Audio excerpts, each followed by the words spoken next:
Yeah, YouTube, today I'm replacing the rear shocks of this 2007 Hummer H3. It's very simple. You don't have to take off the rear tire.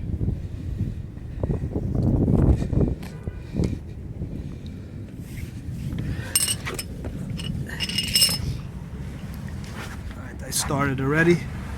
This is a 20 mm or 13/16, and get something to hold this bolt.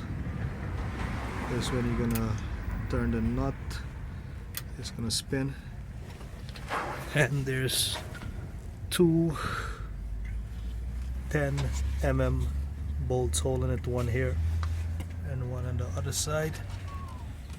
I don't know if you can see it, it's right on the other side, inside there. Take those two out.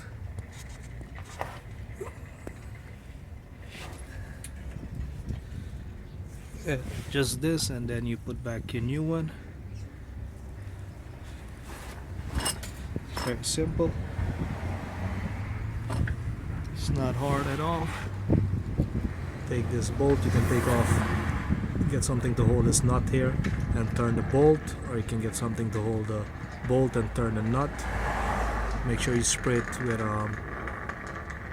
lubricant.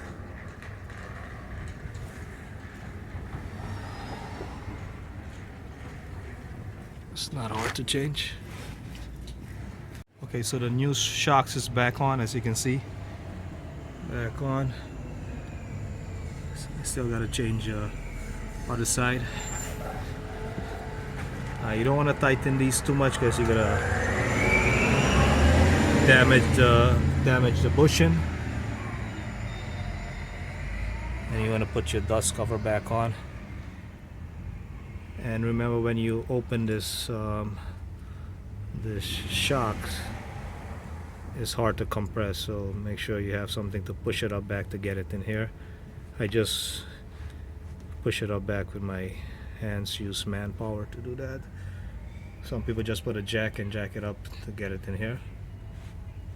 Thanks for watching. If you like this video, click like, thumbs up, leave a comment, and feel free to subscribe and share this video.